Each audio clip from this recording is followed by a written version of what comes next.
Mwana umunsi ndi kumwe n'ibogare ndahagati. Mbega ko bufashe mwabahaye igihe mwavayo. Byo byaroroshe wabayutse kubashimira. Empire. Sio kasho, sio kontra, sio vitu gani. Hey wangizi mbohe. Akira mutima nguhe. Bas. Mube CHAP. Mube CHAP muri bisa. Ko musanze mubikora.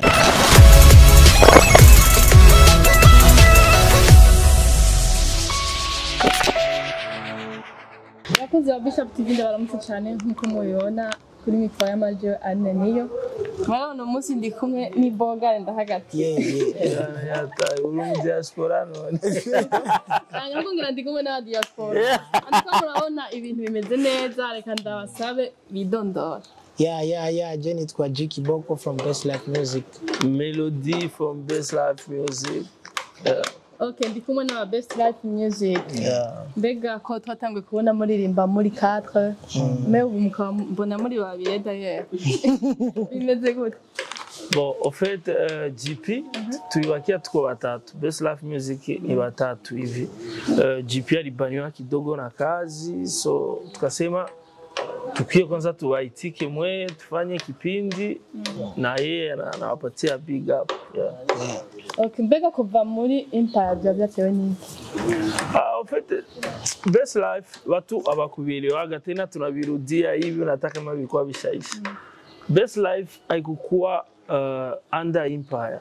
Best Life Music ilikuwa ni watu walikuya juu wakuze tuchange tukuze Empire. Urumva? Yani ni kama vile wa partner. Sababu hakuna mtu anaweza katumiliki si hakuna mikono hiyo uwezo. So ilikuwa ni tusaidizane tu ile lebo ipande tukaona jina ishafika penye inafika ilikuwa inajulikana tukatoka sana sisi tuendeleshe vyetu.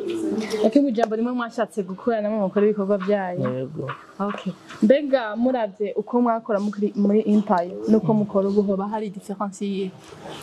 Urumva difference irahari kubera dukora twenyene kandi avant yuko dutangura gukora ico kintu ca Empire twatangiye gukora twenyene. Twari turi Best Life twenyene.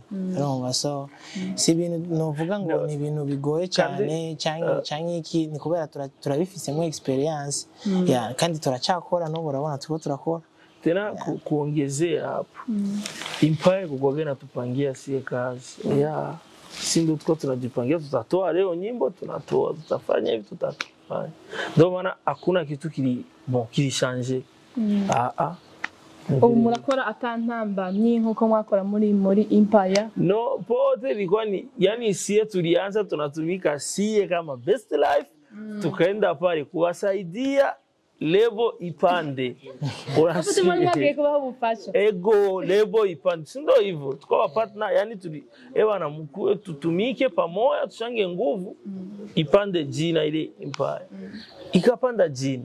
Sisi tukabidi tutoke tuangalie sasa juu tulikuwa tulijisacrifice tutumiki tena.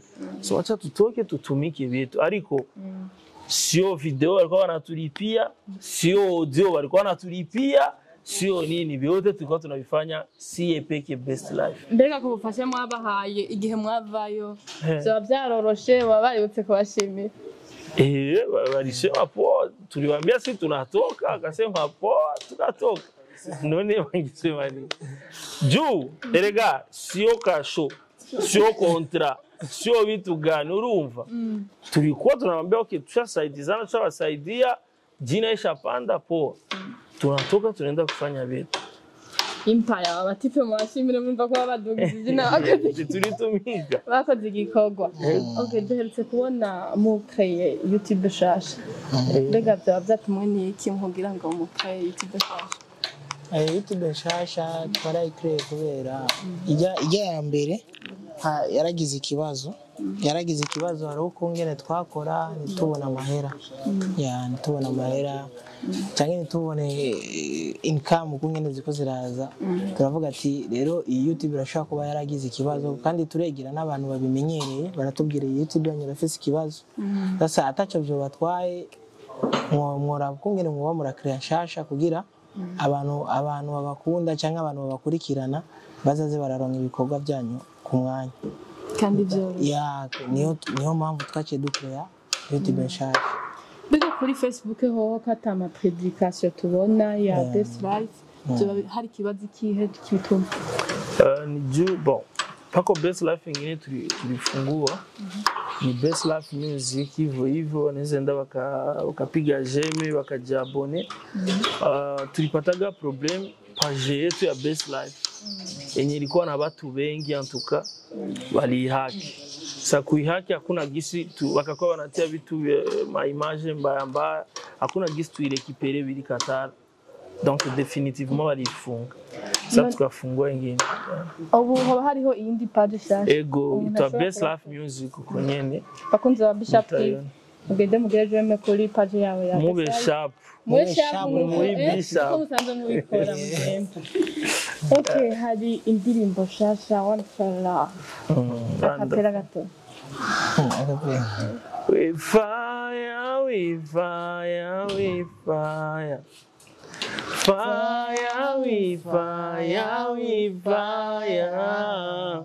Hey, wangizimbo hey. Akira mutima nguhe. Bas, yeah, itore. Ariko bagutanze. Bana. Bakunde kanifata ngo. Okay, but Wonderful Love. Indirimbo iryoshye cyane muri iyi minsi. Mbega nihe inspiration? Iyo ndirimbo. Bon, tulijiinspire ku maisha yetu si gisu naishi na madame isi mapenzi ko butamu biko bien nini bon inspiration ilitoka kwetu. Huyu alijiinspire na situation yake. Situation yake jupange kwa mwenye bali mutoka bali muumiza tungeimba Wonderful Love. So tulikuwa tuko tubia mapenzi. Murubatse cyane muri love. Inshallah kubiri mtanisame. Inshallah. Nanje ni vuba. Vuba n'umufiance. Donc n'umufiance. Iyo ndirimbo nini wazanye cyiyumvi? Oya ofete ukungene byagenze umwe wese yagiye yinspira ku muntu bari ku muntu wiwe akavuga ati ndifuza ko umuntu wanje twobana uku nakuriya ama inspiration azanye ne turaririmba. Okay. Hari album shasha. Album. Yo ugize n'indirimbo zinga? 15 wala kupanda. Ariko 15 ndo zenye tulishamaliza ku record.